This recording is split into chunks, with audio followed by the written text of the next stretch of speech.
Tom, did you ever think we'd end up here? I mused, glancing around our living room. The walls still smelled of fresh paint, and our furniture, a mix of old and new, gave the place a feeling of warmth. Tom, sprawled on the couch after a long day, smiled. Honestly, Anna, I always hoped for something like this, but never really believed it. He had a way of saying things, simple, honest. That's one of the things I loved about him. I sat down next to him, still marveling at our good fortune. This house, it's more than I ever dreamed of. Your grandma would be proud of you, making a life like this. He nodded, his eyes reflecting a mix of emotions. Yeah, she was the only good thing in my childhood. After Dad died and Mom, well, I did know. Tom's mom was a topic we rarely touched. She lost her rights to him after years of neglect and worse. Tom grew up tough, decided not to be like his folks. He worked hard, got himself through college, and became an engineer. Me, I'm a lawyer, came from a simpler, less dramatic background. We met at a mutual friend's party and, well, the rest is history. So, what do you think about inviting my parents over for dinner this weekend? I asked, changing the subject. His family history was tough, and I didn't want to dwell on it. Tom chuckled. Your mom's cooking or yours? Hey, I'll have you know I've been practicing, I retorted with a playful nudge. Practice makes perfect, babe. But maybe keep the fire extinguisher handy, just in case, he teased, dodging my mock swat. We laughed, and at that moment, I felt a wave of contentment wash over me. We had our struggles, but we were building something beautiful together. Suddenly, the doorbell rang, slicing through our tranquility. Tom raised an eyebrow. Expecting anyone? No, I replied, puzzled. It's probably just a neighbor or a salesperson. I opened the door, and there stood a woman, probably in her late 50s, but life had clearly been rough on her. Beside her was a man with a look that didn't exactly scream, friendly neighbor. The woman's eyes darted past me, surveying the inside of our home. Well, aren't you going to invite your mother in, Thomas? Tom's face went pale as he stood up. Mom?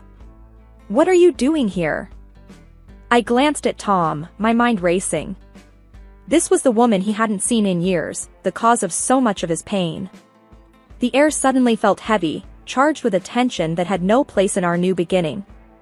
The woman at our door, Tom's mother, had a hard look in her eyes, like she'd seen too much and cared too little.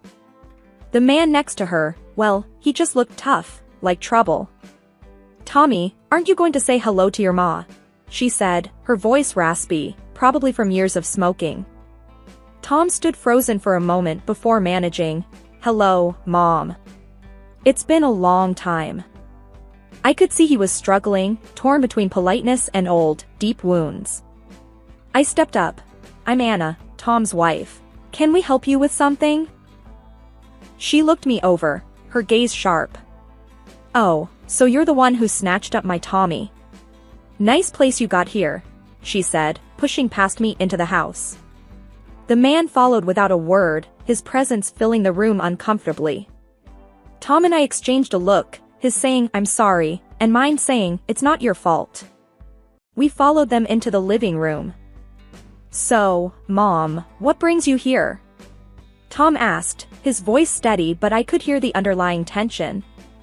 She plopped down on our sofa, making herself at home. Well, Tommy, life's been hard. Your ma's had a tough time. Lost my place, nowhere to go. Figured my son would help me out, The man, still silent, just nodded along. I was floored.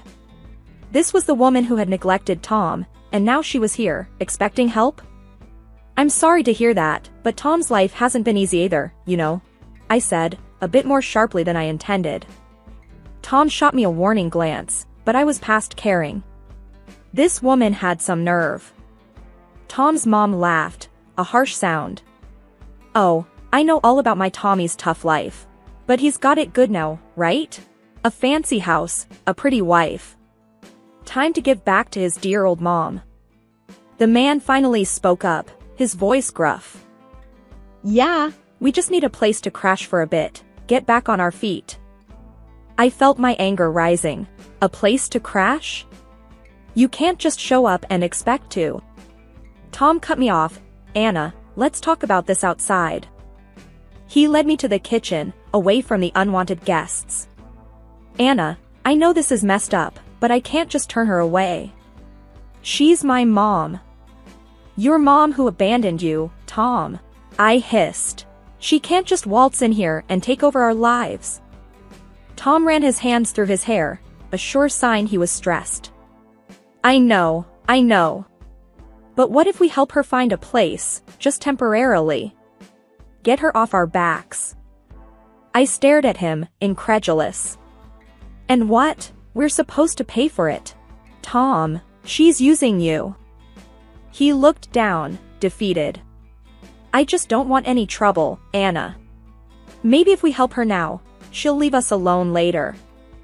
We went back to the living room, where his mom was making herself a bit too comfortable.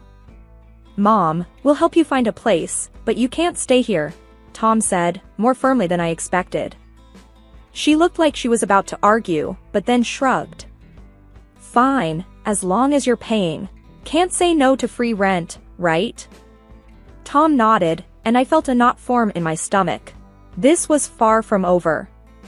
We found a small, cheap apartment for Tom's mom and her partner, thinking this would be a temporary fix.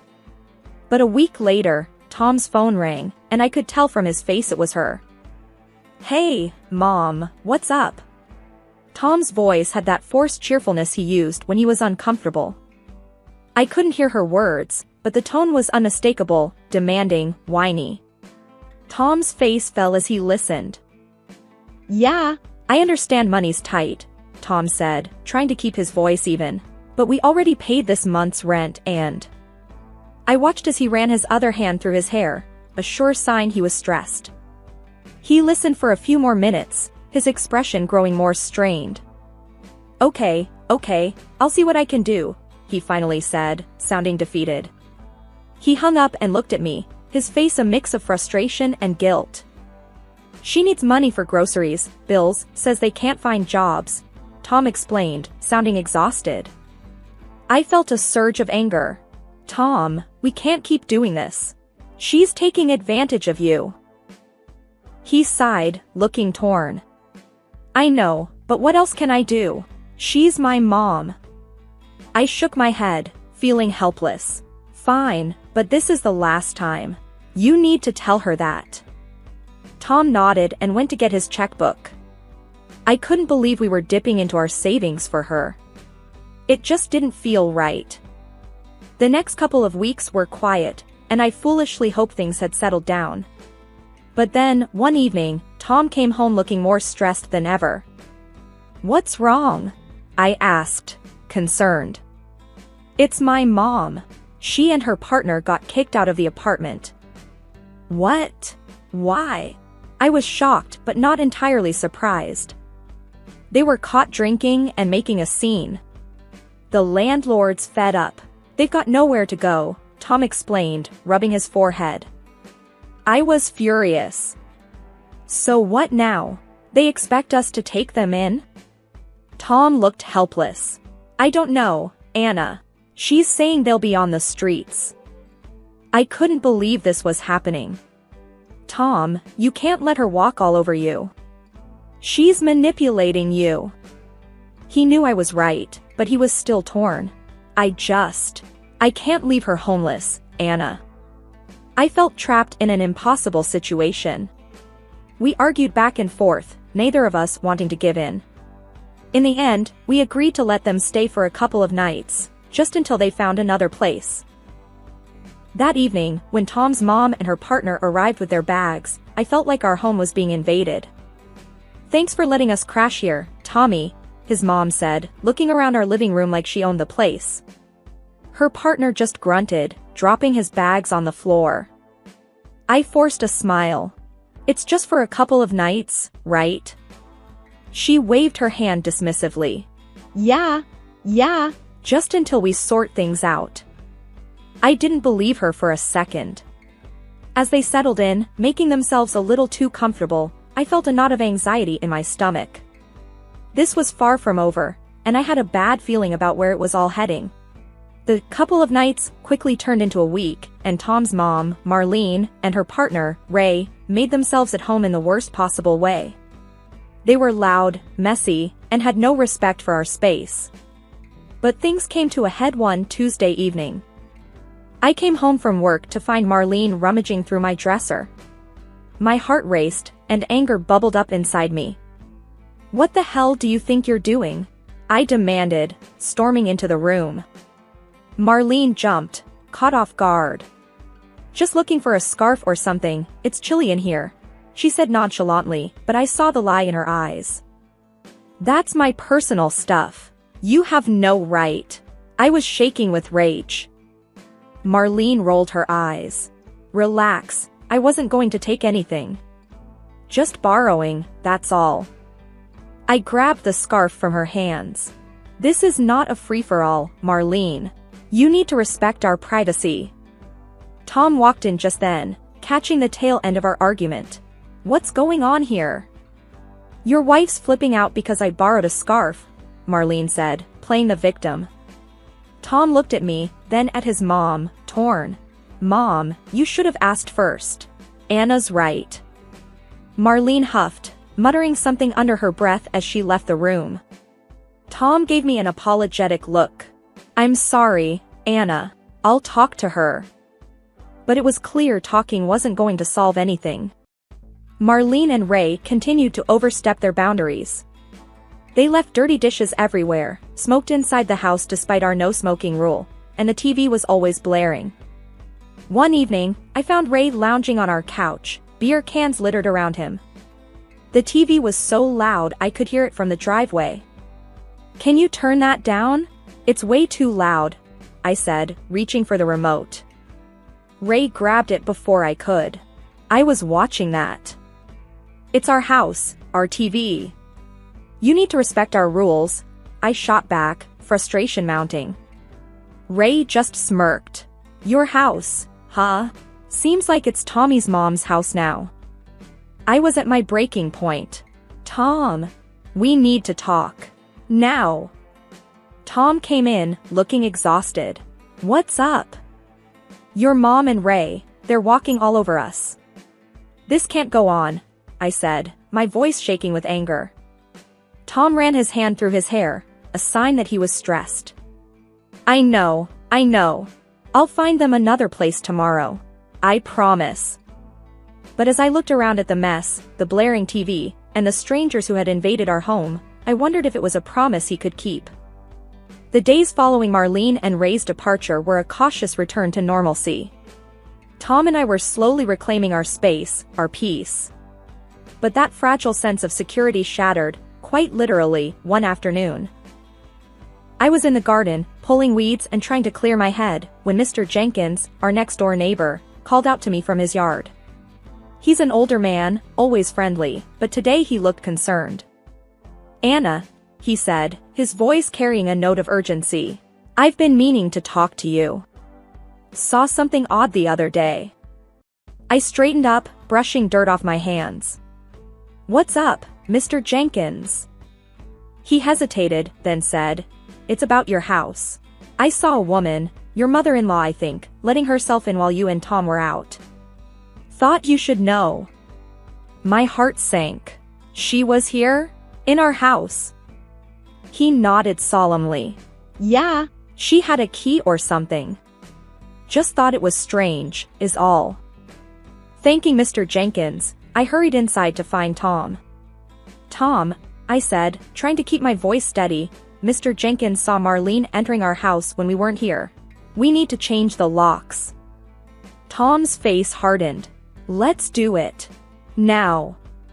We called a locksmith and had all the locks changed that day. It felt like a small victory, a reclaiming of our boundaries. But the sense of violation lingered, unsettling and raw. A few days later, our newfound peace was shattered again. I came home from work to find our front windows broken, glass strewn across the living room floor. My heart raced with anger and fear. Tom arrived soon after and was equally shocked. "Who would do this?" he asked, though I could tell he already suspected the answer. I pulled out my phone and dialed Marlene's number. She answered on the third ring, her voice smug and unapologetic. "Hello, Anna. Something you want?" she sneered. "You know why I'm calling." "The windows, Marlene. Did you do this?" I demanded, my voice shaking with anger. Her laugh was cold, devoid of remorse. "Oh, honey, you can't prove a thing. But let's just say you should be more generous with your money. Things might get worse otherwise." I felt a chill run down my spine. "Is that a threat, Marlene?" "Take it as you like," she replied, her voice dripping with malice. I ended the call, my hands trembling. Tom looked at me, his expression a mix of rage and helplessness. "What did she say?" "She basically threatened us. Said we should give her money, or things could get worse," I replied, trying to keep my composure. Tom clenched his fists. "This has to stop. She can't keep terrorizing us like this." That evening, Tom and I sat in our living room, the broken windows boarded up, casting long shadows across the floor. The silence between us was thick, charged with anger and frustration. "We can't live like this, Tom," I said, breaking the silence. "We need to do something about your mom." Tom, looking exhausted, nodded. "I know, Anna. I don't know what to do." I took a deep breath. "What if we set a trap for her, catch her in the act?" Tom looked at me, surprised. "A trap? How?" I leaned forward, my mind racing. "We could pretend to go away for a few days. Make it seem like the house is empty. If she's bold enough to break a window, she might try to come in again." Tom's eyes narrowed as he considered it. "And then what?" "We catch her red-handed." "Exactly. We could set up cameras, maybe even get the police involved," I suggested, feeling a surge of hope. Tom was silent for a moment, then nodded slowly. "Okay, let's do it. But we need to be careful. If she suspects anything, we won't let her suspect." "We'll be smart about it," I assured him. The next day, we started our plan. We made a show of packing our car, talking loudly about a weekend getaway for anyone who might be listening. Mr. Jenkins, ever the observant neighbor, wished us a good trip over the fence. "Thanks, Mr. Jenkins. We'll be back in a few days," I called out, waving. Once we were sure Marlene could have seen or heard about our departure, we drove around the block and parked our car in a friend's garage. Then, we snuck back to our house as night fell, careful to stay out of sight. Inside, we set up cameras in the main rooms and made sure everything was locked up tight. We turned off all the lights and waited in the dark, the silence around us almost deafening. "This is crazy," Tom whispered at one point, his voice tense. "Yeah, but it's necessary," I whispered back, clutching his hand for reassurance. Hours passed, and just when I started to doubt Marlene would show, we heard a faint noise at the back door. My heart raced as we watched the camera feed on Tom's laptop. There she was, Marlene, fiddling with the lock. Beside her was Ray, looking around nervously. "I can't believe she's actually doing this," Tom hissed under his breath. "Shh! Wait for it," I said, my eyes glued to the screen. The door creaked open, and they stepped inside, Marlene leading the way. They didn't notice the camera, too busy looking around for things to steal. "Okay, let's call the police now," I said, reaching for my phone. Tom nodded, his face a mask of mixed emotions. "Yeah, let's end this." I dialed 911, my voice steady as I explained the situation. The operator assured us officers were on their way. We watched as Marlene and Ray rummaged through our stuff, anger and disbelief churning inside me. But I knew this was it, the moment we'd catch them and finally put an end to this nightmare. Minutes later, we heard the sirens, and soon the police were at our door. Marlene and Ray's shock was almost satisfying as the officers handcuffed them. The cold evening air was thick with tension as the police cars' lights painted our quiet street in shades of blue and red. Marlene and Ray, handcuffed and being led away, looked like two animals caught in a trap. The neighbors, drawn out by the commotion, watched from their front yards, a mixture of curiosity and concern etched on their faces. Marlene's voice, shrill and indignant, shattered the night's calm. "Tommy, you can't do this to me. I'm your mother, for God's sake."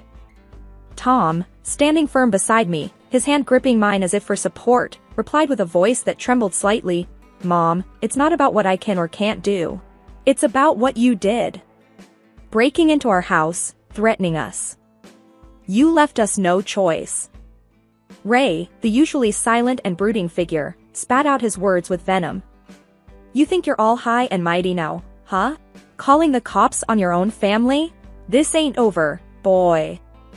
Officer Martinez, a stern-looking woman with an air of no-nonsense about her, stepped in front of them. "That's enough. You are both being charged with breaking and entering and harassment. You have the right to remain silent. Anything you say can and will be used against you in a court of law." As she continued to read them their rights, a sense of surrealism washed over me. I glanced at the faces of our neighbors, their expressions ranging from shock to pity, and felt a pang of embarrassment. This was not how I envisioned our life in this quiet neighborhood. Once the police cars had driven away, leaving behind a trail of whispers and murmured gossip, Tom and I retreated to the privacy of our living room. The broken window, with its jagged edges glistening in the moonlight, stood as a grim reminder of the night's events. We stood there for a while, holding each other, finding comfort in the silence. It was a moment of peace amidst the chaos, a reminder that despite everything, we were not alone. "Let's fix this window first thing tomorrow," Tom finally said, pulling back slightly to look at me. "I want to leave tonight behind us. Start fresh." I nodded, feeling a sense of determination rising within me. "Yes, let's do that. Let's reclaim our home, our life. No more looking back." As we started cleaning up the glass, piece by piece, the enormity of what had happened began to sink in. We had confronted our nightmare, faced it head-on. It was a moment of closure, a turning point. Our life together had been tested, but we had emerged stronger, more united. The morning after the ordeal, Tom and I found ourselves sitting in the quiet of our kitchen, the early sun casting a soft glow through the windows. The events of the previous night seemed almost surreal, like a bad dream that we had finally awoken from. Tom, with a contemplative look, broke the silence first. "Well, looks like Mom's finally out of our lives for good this time," he said, a hint of relief mixed with sadness in his voice. I nodded, wrapping my hands around my coffee mug. "Yeah, after the threat of another prison term, I don't think she'll be bothering us again." "And Ray. I can't believe he was wanted for theft and robbery. Now he's facing a real prison sentence," Tom added, shaking his head. "It's a lot to process," I admitted. "But at least we can start to move forward now, put all this behind us." Tom leaned back in his chair, looking out the window. "I feel like a huge weight has been lifted off my shoulders. I just wish things could have been different, you know?" I reached across the table, taking his hand. "I know. But we did what we had to do. Now we can focus on us, our future." The conversation gradually shifted to lighter topics, plans for fixing up the house, and maybe taking that long-overdue vacation we had been talking about. It felt good to think about normal things again, to plan for a future that was no longer overshadowed by fear and uncertainty.